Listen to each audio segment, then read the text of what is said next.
En nuestro país prácticamente casi 800.000 personas están desempleadas o están ahora mismo en cesantía laboral.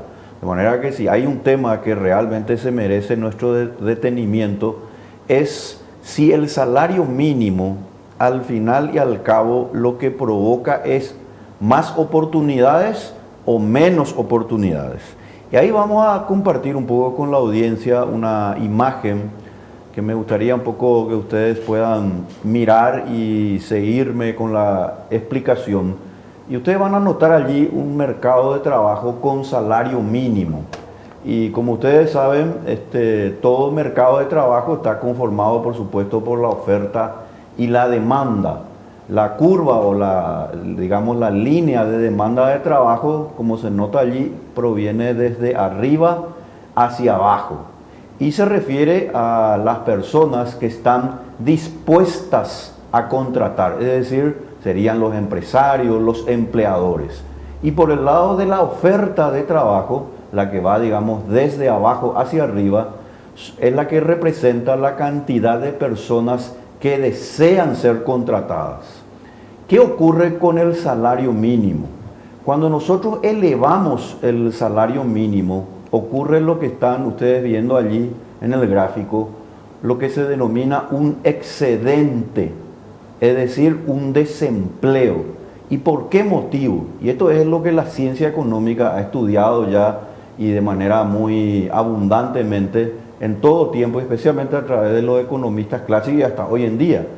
Por ejemplo, si nosotros subimos el salario mínimo, lo que vamos a tener es que ese salario, como está por encima del mercado, entonces las personas que desean contratar, es decir, los empleadores, disminuyen, es decir, va a haber menos cantidad finalmente que de personas que quieran contratar a más personas. Y por el otro lado, viceversa, en la oferta de trabajo ustedes van a ver allí que es la línea que parte de abajo para arriba. Van a ver ustedes que se incrementa la gente que obviamente quiere ser contratada. En consecuencia, se crea a través de lo que se denomina el salario mínimo, que está por encima del mercado, lo que se denomina un excedente o sencillamente lo que nosotros denominamos desempleo. En consecuencia, y acá viene la lección más importante, digamos, que nosotros siempre tenemos que tomar en cuenta. Si nosotros queremos crear más puestos de trabajo, necesariamente tenemos que sacarnos de una vez por todas esa idea que lamentablemente es muy perjudicial, especialmente para los jóvenes, porque sencillamente les crea menos oportunidades de conseguir un puesto de trabajo, dado que el costo laboral para su contratación es superior a su productividad. Y esto es lo que está ocurriendo en nuestro país, especialmente y más todavía ahora en plena pandemia, porque sencillamente esas personas que desearían tener un trabajo no lo van a lograr.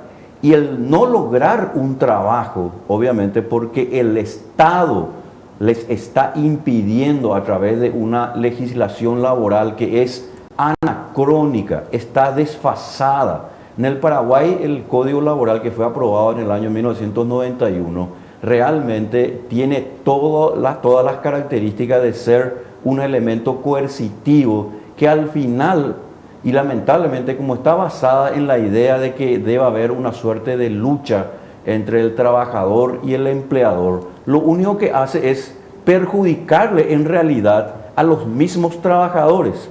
Y en particular el salario mínimo le perjudica más todavía a la gente joven y a las personas que no tienen experiencia y una preparación suficiente para acceder a ese puesto de trabajo. Entonces la pregunta que podríamos hacernos es, ¿quiere decir que con esto las personas van a ganar menos? No necesariamente, porque si en una economía hay competencia y el nivel de capitalización, ahí otro elemento importante a agregar, el nivel de capitalización e inversión es importante en el país, las personas van a poder ir optando por diversos puestos de trabajo y les va a beneficiar en especial a aquellos que hoy están ganando, supongamos en el Paraguay, 3 millones y medio, porque a esas personas que podrían incluso ganar más, lamentablemente se quedan con ese sueldo o finalmente incluso se les fija un salario mínimo que en este caso sería 2.300.000.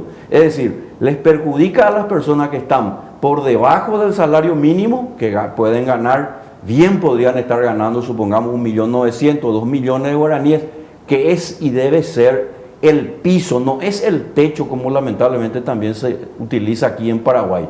Y también le va a beneficiar, si nosotros no tenemos salario mínimo, le va a beneficiar a aquellas personas que tienen una productividad superior al salario mínimo. Por ejemplo, una persona que bien podría estar ganando 3 millones y 3 millones y medio, y lamentablemente se les paga solamente el salario mínimo, a veces un poquitito más, para así cumplir con el Código Laboral.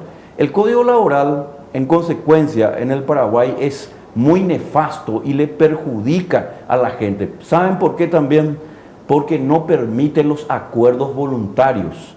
Una persona que desea trabajar, supongamos, por un poco menor, un precio menor, supongamos, del salario mínimo, y no lo puede hacer por B motivo, porque el empleador en ese momento no lo puede hacer, o porque el trabajador solamente en ese momento está necesitando urgentemente ganar, supongamos, 2.100.000, esa persona tiene dos elementos en los cuales se enfrenta. Una es que no consiga el trabajo y la otra es que consiga el trabajo pero se encuentre en la informalidad.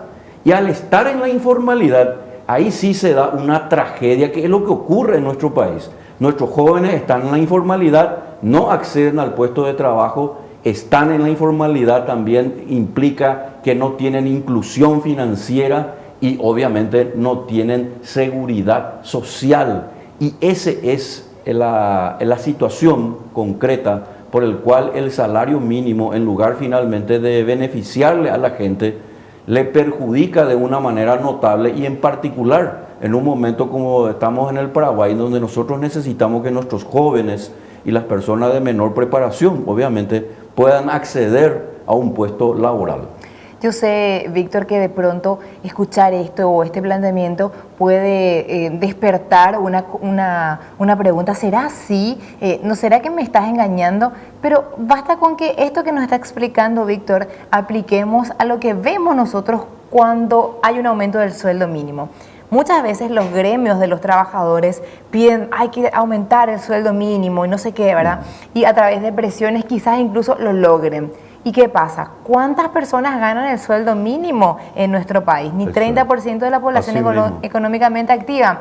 Entonces, vos tenés allí menos de 1 millón de personas que están ganando sueldo mínimo. Cuando hay un aumento, esas personas de alguna manera son favorecidas, entre comillas, pero resulta que ese hecho del aumento del sueldo mínimo ya impacta en la inflación.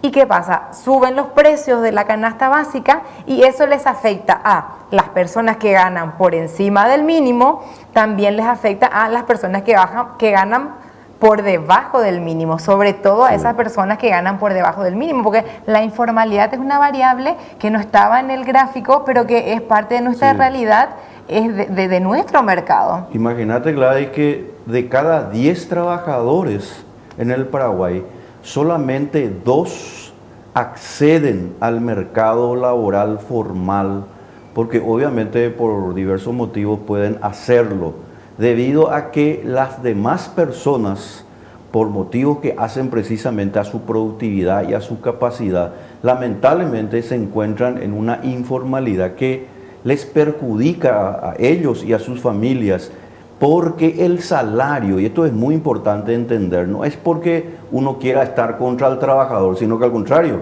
es porque tenemos que estar a favor de la gente, es que estas personas tienen que contratar bajo el auspicio de lo que se llama los acuerdos voluntarios. Entre oferentes y demandantes tienen que haber acuerdos voluntarios, y esos acuerdos voluntarios siempre son mejores que aquellos que se realizan bajo la coerción. De hecho, el desempleo que hoy tenemos es precisamente debido a que ese salario mínimo está por encima del mercado. Si nosotros sacáramos el salario mínimo lentamente y con un mejor nivel de capitalización, que por supuesto requiere de un gobierno que ofrezca confianza a los mercados, vamos a hacer que los salarios reales, y no solamente los nominales, los salarios reales se vayan incrementando, porque de ese modo oferentes y demandantes van a ir eligiendo a los mejores trabajadores, más capacitados y aquellos que se esfuerzan desde luego por lograr una mejor productividad.